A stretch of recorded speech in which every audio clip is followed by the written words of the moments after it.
Hey, what's up, everybody? Welcome back to another episode of Committed Critics, a pop culture podcast where we're not only committed to our opinions, but also each other. Aww. I'm Kevin Lau. I'm Ryan Davis. And I'm Zachary Wright. How are you guys doing? Doing good. And this is the first time we're seeing all our faces while we're recording. I know, this is weird. I'm not used to it. Yeah. I'm disturbed. Yeah, for those following, I moved to a new place and now have super fast internet installed. So now I'm unstoppable. It's actually just modern. It's just modern internet Kevin has. It's just that modern internet speed that Kevin now has. He's now acquired. Yeah, I'm no longer stuck in like was it 2001 maybe? 2000 dial-up tone. Kevin cuts out every 5 seconds. HD now. It only takes 30 minutes to download a game. Heck yeah. So yeah, there could be video for this one on the video format. There could not be. Look out for a tweet putting it out there. Looking over at Jordan so she knows for later.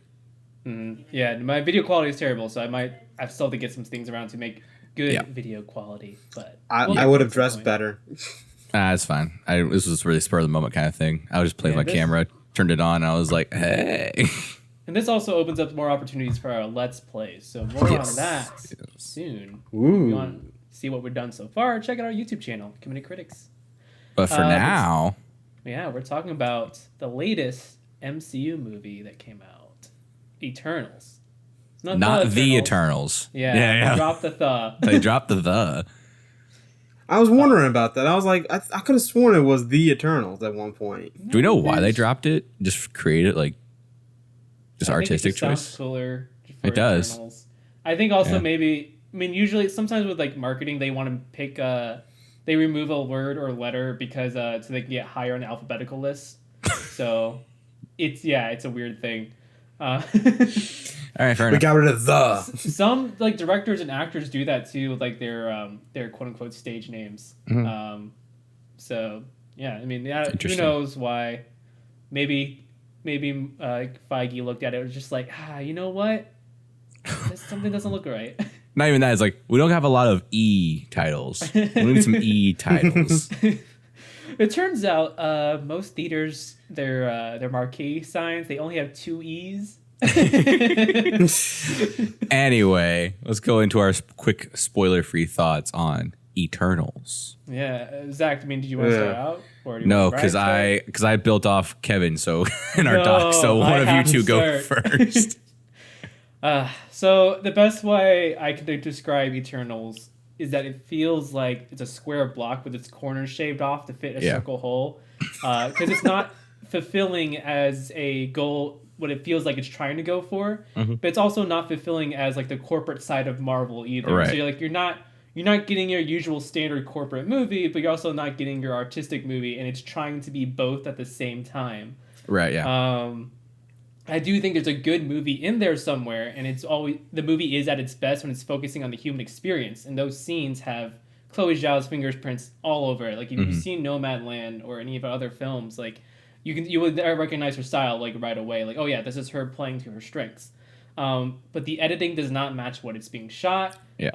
Chloe Zhao's direction relies heavily on being edited on emotion and letting you feel more of an emotional experience throughout. Whereas with Marvel movies, they tend to be more about logic and be like, okay, like we're making sure that you're looking at this person when this person is talking, and then like there's no weird overlaying, nothing's like you won't get confused, like everything's basically visually described to you like you're 5 years old. So it's not a bad thing, but like it just clashed what's going on. It's digestible. It's just easier for an audience to digest.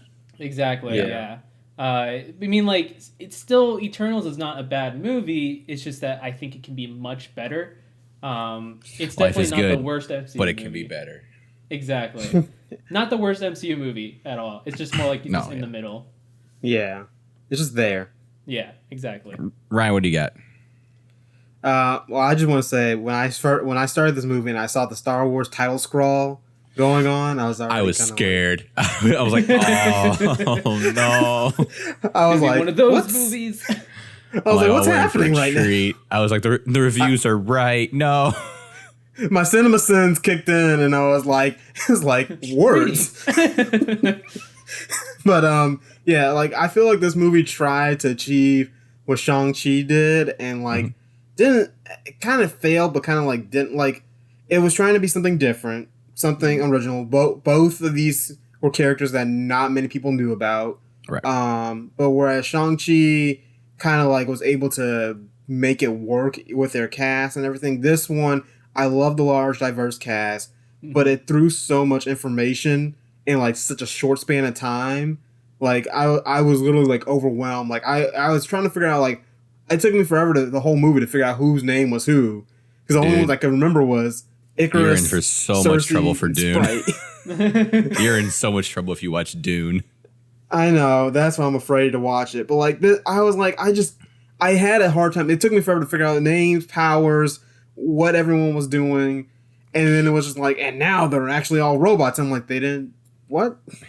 I had like flashbacks to like The Last Jedi when we can't. I won't say anything like that. That'll be in our spoiler talk anyway. Going back to that.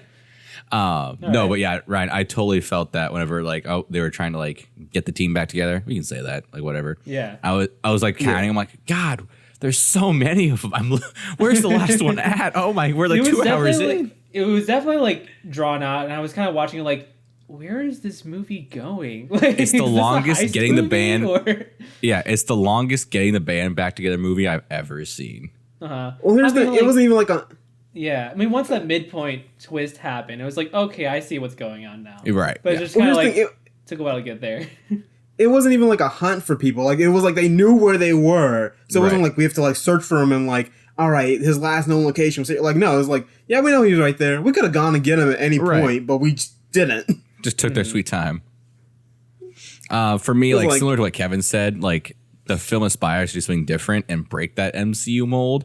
And I do think like Chloe Zhao like accomplished most of that with what she was going for. As like, it did not feel like a Marvel movie. It felt like more like a sci-fi movie and like more like Dune, ironically. However, it's still strange like how un-Marvel like this film is and not such a good like masterclass sci-fi film. And I find it like for how little MCU stuff is in there. There's only a few name drops. If you got rid of the name drops, this wouldn't be an MCU film. Like they only reference like three different characters in a given time. It would still be an MCU film in the sense of like you still have the MCU brand comedy. Well, duh, yeah. And then, I meant like yeah. There's still that DNA there. Unfortunately, it has like the worst aspects of the MCU in it, and not any of the good stuff. I mean, I didn't didn't even feel like it had the MCU comedy in it. Like there was only like a few moments where I was like, okay, that's MCU, but like I was like, but there's only a little bit in there. Yeah, it's only a little bit, but like that comedy was still like not like the good, like you said, like the good MCU stuff, but it just felt like bad like sci-fi movie comedy. Anyway, like I said, for how like it isn't an MCU film and how isn't like a like Oscar nominated film, it's weird that it's neither of those. It's very strange to me. It's a good movie, but odd I didn't manage to achieve it. So I gave it a 3 out of 5. Yeah. Awesome. Yeah, I mean 3 out of 5 as well. I'm not sure if I said it earlier. I gave it 2.5 out of 5. Yeah, that's fair. Very middling. Relative. Yeah. Pretty much matches the Rotten Tomato score, I think. About 60%. I mean, yeah. I mean, I don't know. No offense to, I know, right? Obviously, Thor: The Dark. I don't think I'd rather watch this than Thor: The Dark World. But like, 100%. But Thor: The Dark World. But hang on, Ryan. Thor: The Dark World, I think, is shorter, so I would rather watch Thor: The Dark World on any given day, depending on the day. Well, I think this is like stuff for you two later. This is the best 3 out of 5 star MCU movie for me. The other one, right? The other 3 out of 5 star for me being Captain America: Civil War. So I think this is slightly better than that. Oh yeah. In terms of cinema. In terms of cinema and film and art tour. Anyway, let's go to spoilers. The thing is, it's like if this had a different cut, I feel like it would perform a lot better. Yeah. No, honestly, we're not doing another Snyder cut. Like it. I think this needs to be shorter. I think this needs to be a little bit shorter. It could be, it could be shorter, and I feel like I think it's more, or maybe even the same length, but just like you swap some scenes out with other scenes. Yeah. But it's just like I said, it just feels like in terms of production, I'm sure production went exactly how Chloe Zhao wanted it to go, but then she got hands off in post production, and then that's right where the film basically got kind of butchered. Right. Besides, honestly, I love the CGI in it. I thought it was really well done CGI. It was. Besides one one aspect, and we'll get into them later. That's strange because for me, for this movie, the CGI was noticeably bad, but only because they're trying to mix it with natural light, which is very difficult. Right. So in they're like the studio that they were using does all the other movies for them. So like they're used to like the clean, even lighting. So now it's like with natural lighting, the light blends differently on the character model. So it's just like, I mean, like I'll give it a pass, but also it's like the CGI isn't that great. Me, the non-film major, just being like, I didn't notice. It looked cool. All right, let's go into the spoilers for now. It's good enough that you were like, oh, I understand what's going on. We want to talk about stuff that is definitely in spoilers, and we're trying to skirt around it. So let's just dive in. To dive into spoilers. So going off, one thing we liked. Yeah, go one thing we liked. Kevin, what do you like? Well, Ryan already mentioned it, but like the diversity of the movie, it's a very diverse cast. It is a very surface level diversity, but at least not all the Eternals are white humans. And the one white human is eternal or is evil. So exactly, spoilers. Yeah. I mean, you kind of see it coming a mile away, though. Yeah. Yeah, like, the second he says it, I'm like, he's evil. Yeah, no, it's, I mean, like, the thing is, like, the feel so surface level about it, it's just, like, how did these Eternals of color survive throughout history? Like, what was their experience with racism? just don't talk about it. Just don't worry about it. Don't worry about it. There's no racism in the MCU. They went high during the hard stuff. Like yeah. They're like, I'm like, they let a black man create nukes? What? Ryan, what was one thing you liked?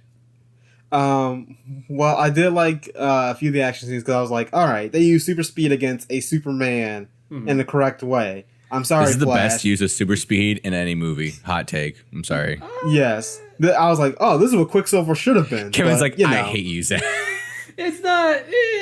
I mean, I would agree if there was more of it. I think. Yeah, there was very. It was used so little. It wasn't enough for me to be like, yeah, this is the best use ever. Just kind of like, yeah. I will say I hated. I liked the best power in the movie. That's for sure. Yeah. It's like I liked the different powers. Like once I figured out who had what powers, I was like, "Oh, these are pretty cool." I was like, obviously, there's a stereotypical Superman-looking dude, but then there's one who can manipulate matter. There's one who has little tech flying things that can like shoot out and make different objects. There's illusions. Like I was like, this is a nice little diverse cast of powers. It feels very different from like a stereotypical like superhero team where it's like. You got the Iron Man, Captain America, etc. Like they each have their own different way to contribute, and it's like there's obviously the battle team, and then there's the support team. Yeah, and so I kind of like that. Yeah, one use of power that I really did like was when Gemma Chan's character Cersei, I believe her name is, is like turns the dagger stabbed in her to water. I'm like, yes, that was awesome. I was just like. And I think it's also with the super speed too. That's more of a writing decision than like a choreography decision. Yeah. So that's why it feels better. But then like the actual choreography is kind of lame. Yeah. I don't know if you guys felt that. I mean, I think they did it in the right way, where it was like, I didn't really notice. I didn't think it was lame. I thought they did it right. It wasn't like bad in the terms of like, oh, I'm noticing it. It's taking me out of the film kind of thing, Mm-hmm. Here's the thing. I like the non-waving hands like this. There's no slow-mo. That's what I liked. Yeah. Yeah. I did enjoy how, like you said earlier, Kevin, how visually, you didn't say visually stunning. I said that. Like the natural lighting in most of the shots, how like the cinematography and how visually well it was done. Some of those grand shots. Well, my favorite shot is whenever, I think it's Salma Hayek's character, Ajak, like sees the Eternal for the first time. And seeing the Eternal like fill up the entire screen, and she's just like this like little tiny thing, and you can only see like half its eyes. Like I love that shot. That looked really cool. Oh and, yeah. Like CG wise, that looked really good. And I love the way the elegance, like with the light and the way they manipulate their powers, like kind of like Doctor Strange, but more like refined and elegant, like that yellow light, like with Athena's weapons, and then even Icarus's eyes. Like obviously it's just Superman's eyes, but yellow. I enjoyed the way it looked. I thought the CGI was good in that regard. Now the Deviants didn't look that great; they sucked. But the costume design was great. I love the costume design. All the colors are very vibrant against like the natural lighting shots. I just want to say, when they go out into the desert to get their ship back, and I saw their outfits, I was like, man, these are some really good outfits. I'm like, I wish I could dress like that, but I can't because I can't pull off what they can. Right, yeah, and it was cool because like Jordan was like, man, this should come out before Halloween because there've been a lot of like costumes like in this regard for Halloween. Have been really cool. Also, I love Camille Nanjiani. Like he was hilarious. I loved it. Yeah, he was great. It was just his character was kind of weird. Very weird. Yeah, very weird. Yeah. On that note, we're going to take a quick break. And when we come back, we'll talk about one thing we didn't like and our final thoughts on Eternals. See you in a bit.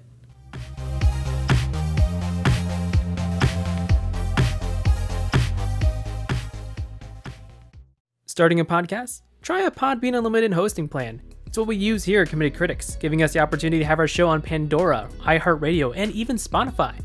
You can get your first month of unlimited hosting for free on us by going to podbean.com/committedcrits, just like our Twitter, or by clicking the link in the description.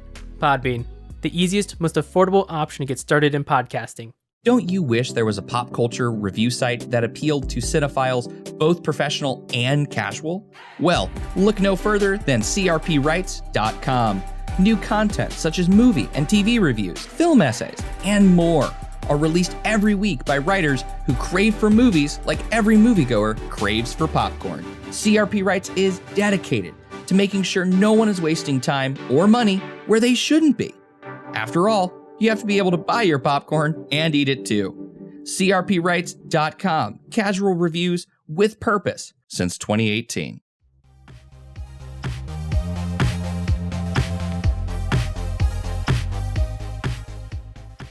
And welcome back to Committed Critics as we continue our talk about Eternals. And one thing we unfortunately did not like about the film. Do we have any preference on who wants to go first on this one?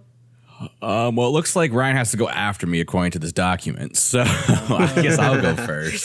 All right. I mean, I sounded pretty negative with the whole like it wasn't like good either way kind of thing. Like it is a decent movie, so I'll keep it a little bit shorter. Like for me, it was the pacing. Like I said at the top of the show, it feels like it's the longest getting the band back together movie out there. Like I remember, like they finally get to the ship. I'm like, oh my god, they're going to the ship. They still haven't even found the speedster, and I was like, where's she at? And she just happened to be on the ship. I'm like, oh, well, that's lucky. Thanks, cool. Save me some time. Doing nothing. Just hanging out, reading a lot of books. Like, yeah, it just took forever for them to get the gang back together, and like to really no extent because then like Kingo just leaves for the climax after Icarus turns, and I'm like, that's very strange.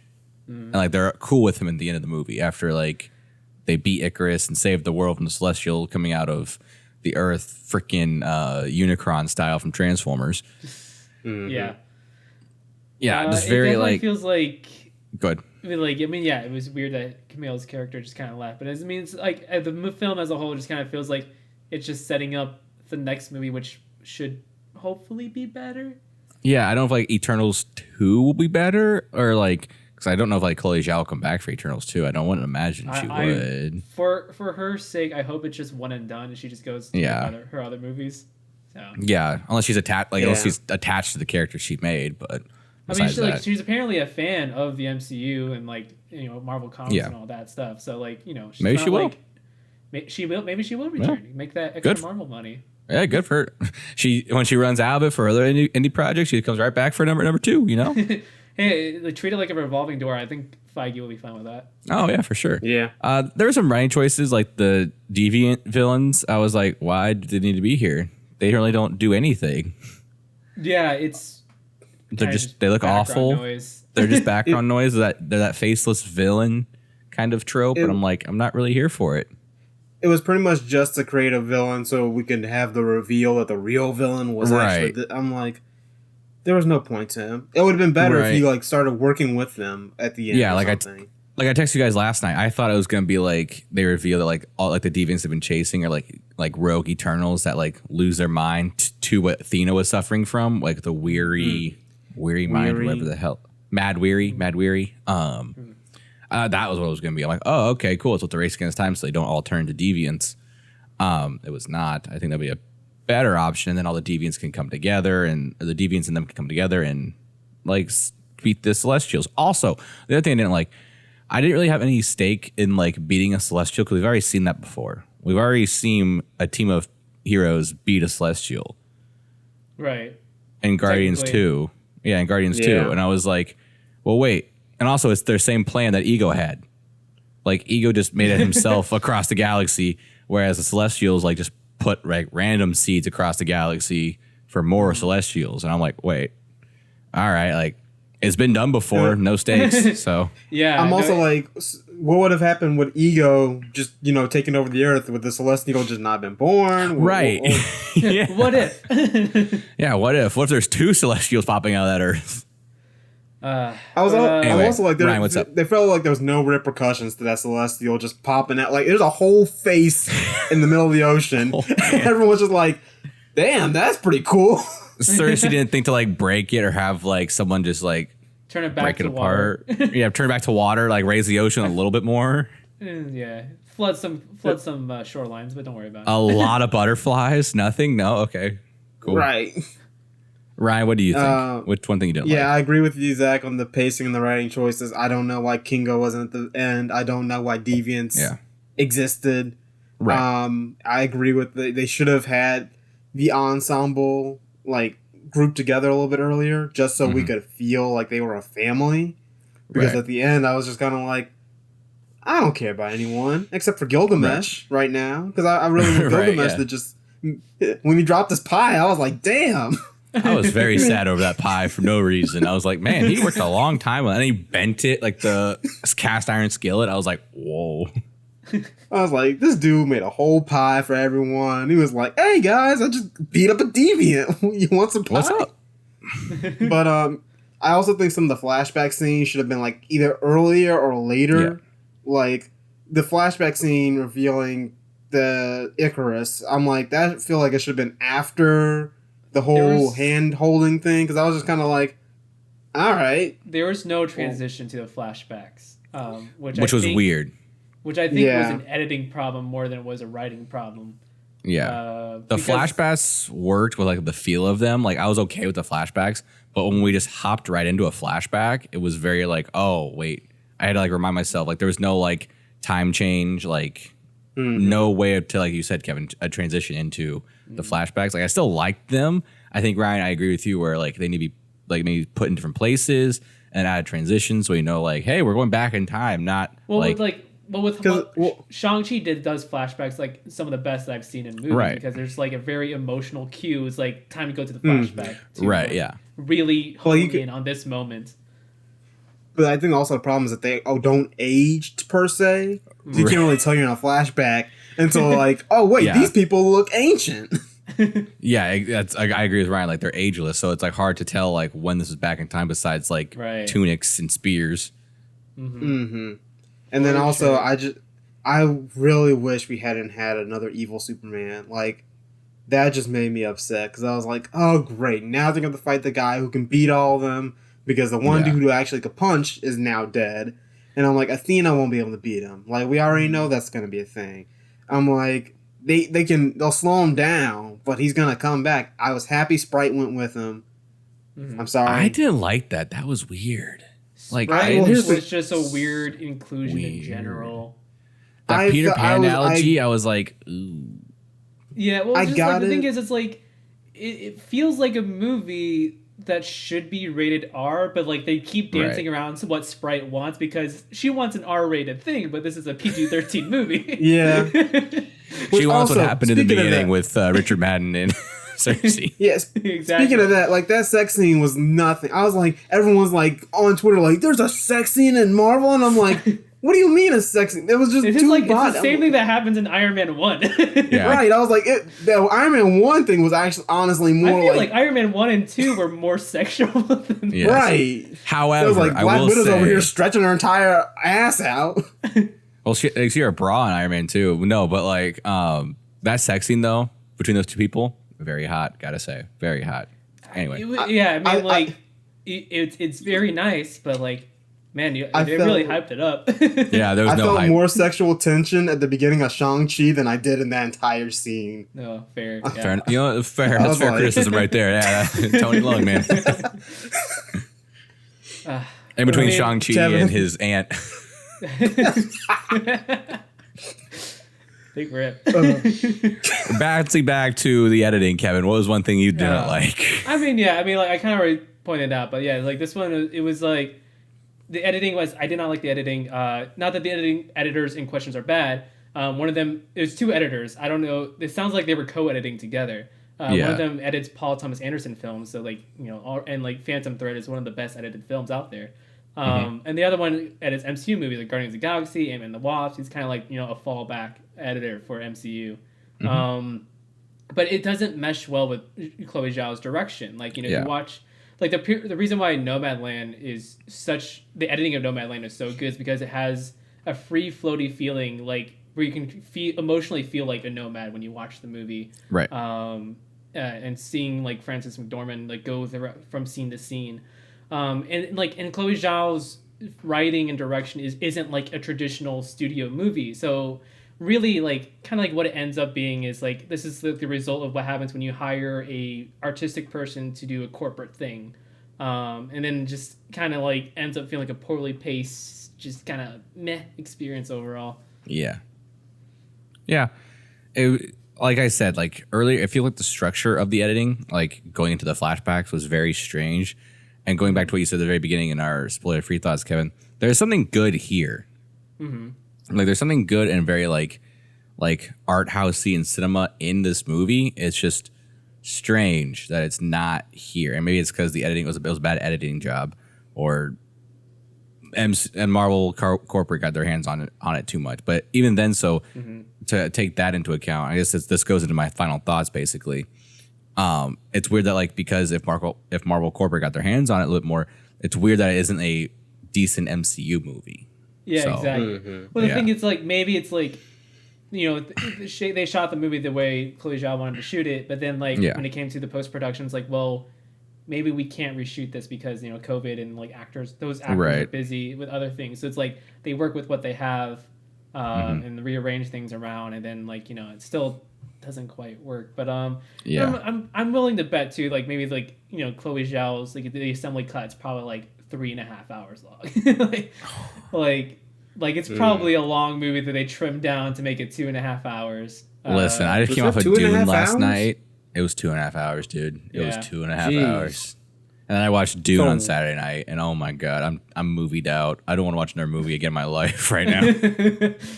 I feel like that's what would happen with me if I watched Dune. It's like I don't want to watch another movie for a while. Right. I just had no interest in watching Dune. Damn it. So, rolling into our final thoughts. Overall, I am kind of glad how divisive this movie is. It's kind of like reminiscent to like, besides the toxicity of it all, like The Last Jedi, where it's like everyone has their own kind of opinion on it and has their own take on it. Whereas, and before, like Marvel movies are always like, oh, it's good. Like, yeah, go see it. Or like, oh, it's cookie cutter Marvel. Like, now it's kind of like there is actual opinions and kind of like a conversation going on with the Eternals, which is nice. Again, the toxicity ones, like, get the hell out of here. Like, who cares? Like, go like F yourself, kid. Every person I've talked to has had a different reaction to Eternals, which is, like I said, unheard of. But once again, it is weird that Eternals fails to be either a really great piece of cinema or a really good piece of MCU movie. And that's really strange that it's neither. Women at Marvel can't catch a break. No, Jack, I agree with you on that because me and my brother have different opinions. He has the opinions on Eternals that I have about Shang-Chi and vice versa. He feels about Shang-Chi how I feel about Eternals. Yeah. It's interesting. There are Shang-Chi didn't contribute anything, but he's like, Eternals contributed everything. And I was like, all right. It's not about contribution. Contributing to a world building to a world does not make a good movie. It's like, I don't know. I really love Shang-Chi, as we know. But I have seen like some opinions on my Twitter feed. Just like people just like, oh, just kind of whatever about Shang-Chi. And then like there's one guy on my timeline, he tweeted like, he's like, oh, Eternals was everything I wanted from Shang-Chi. I'm like, really? Like, yeah, really? I don't get it. The thing is like Shang-Chi, I think the creator got away with Shang-Chi so much because they were within the Marvel formula, very like close to it. Right. But they were just pushing it as like as best as it can be. Whereas Eternals was like it was trying to break the mold, but then it's like, you know, I mean, when you edit for corporate, it's like a nightmare. It's like, you know, they have they're like very strong opinions of like what each character looks and sounds like, how everything should feel, and where like down to the frame. So like, yeah, I would love to direct a Marvel movie. Would hate to edit a Marvel movie. Right, for sure. It would just be a nightmare. I'll edit your Marvel movie, Kevin. There we go. Yeah, there we go. Have fun with the corporate Zach. Get left to do like 15 cuts over the weekend. It's fine. But yeah, I mean, my final thought is don't judge Chloe Zhao by this film. Yeah. As I'm sure it's like a bottom line, it was more of a paycheck and a boost in her street cred to help fund and distribute her future films, because now she's got her name on the Marvel movie. More distributors are more likely to, like, you know, sell her movie, and she can get better like exposure for her films. Definitely check out Nomadland for a better example of her work. That was very, like, it won, you know, Best Picture, Best Director in the Oscars, and it very deservedly did so. Eternals is, like I said, Eternals more is like a result of like hiring an artistic person to do a corporate job. Okay, fair enough. Yeah. Ryan, anything else you want to add in your final thoughts? At the end of the day, I feel like this will be treated like the Incredible Hulk. Everyone will know it exists, but they'll kind of just forget it was there. Like, you might go back and you'll go back and watch it, like if you're doing a binge watch or something, but like it's not gonna. If you're wanting to watch like a superhero movie, this most likely will not be the first thing. Like, I want to watch Eternals. Like, I didn't feel like there was payoff, and like Zach said yesterday when we were talking, it felt more like a part one, like even more so than Infinity War was, or how any other young adult film is. Like, I don't know. It's just I feel like this did need a little bit more MCU splashed into it just to make it feel more. I don't know. Just I don't even know the word for it. Just I agree with you, Ryan. That's kind of my fear with Phase 4 right now. Is like there is no big thing connecting all of these movies together. Like even before like Avengers 1, like Nick Fury was always like popping in like, "Hey, what's up, Avengers?" After Avengers, it was like always gonna be like the Thanos. There's no like small through line through any of these new ones that's gonna bring them together again. Even in the movies, like all we have right now is kind of like the multiverse, and that's really it. But even that's kind of thin. So yeah, it's weird. Yeah, I will say though that I think I might enjoy this movie more on a rewatch now that I know where it's going. Because like I would agree with that. Yeah. Because like that first bit, like getting the band back together, I'm just like, where is this movie going? I have no idea like what I'm like. Kevin, that first bit is 2 hours. I know. Yeah, because they don't get the full band back together until like the beginning of the third act. Like 90 minutes. Right? Icarus betrays them like right after that. Everyone gets back together, and that's like the last 40 minutes. I think I'm pretty sure. I could be wrong. It felt like 2 hours. I mean, it's more like that midpoint came when the reveal about about Earth going to be destroyed. That's where the part where I kind of became more focused. It seemed like the midpoint was after the actual like middle time of the movie. But that was just the way I felt. Yeah, that's what it felt like too. I feel like the midpoint was after Gilgamesh's death, because that's when they actually go actively look for the last. Because they spent a lot of time in Druid's area. Yeah. Like, they spent a lot of time there, and I was they did in that forest, yeah. Yeah, I was just like, anyway, the same forest used in the Suicide Squad. It looked like it. It looked like the same building collapsed too. Yeah, it might have been the lighting. I don't know. I think it was the same location. Fun fact, actually, there's a whole bunch of dead villagers from Peacemaker and Bloodsport over there, just across the stream, you know? It's like, they're like looking, they're hearing like, what's all that screaming over there? I was definitely like, we can't interfere. We can't interfere. I was only watching, I'm like, someone screwed up in searching for locations. Some location scout's getting fired right now as we speak. It's like James Gunn walks in, the Chloe's down, they're like, oh, hello. Spider-Man meme. But yeah, anyway, this has been Committed Critics. If you want to hear more about our thoughts on Eternals and just kind of some more conversation overall about pop culture, check out our Patreon exclusive portion of our episode. Link below in the description. But yeah, you can follow us on Twitter at Committed Crits, COMMITTEDCRITS. You can look for us on YouTube at Committed Critics. Spell the same there it is here everywhere else. And special thanks to our current patrons: David Peppers from Game Mechanics, Ryan Kolakowski from Ryan Plays Drums, Andy Phillips from Andy Phillips, and Jody Wright. And we will see you in 2 weeks. Bye. See ya.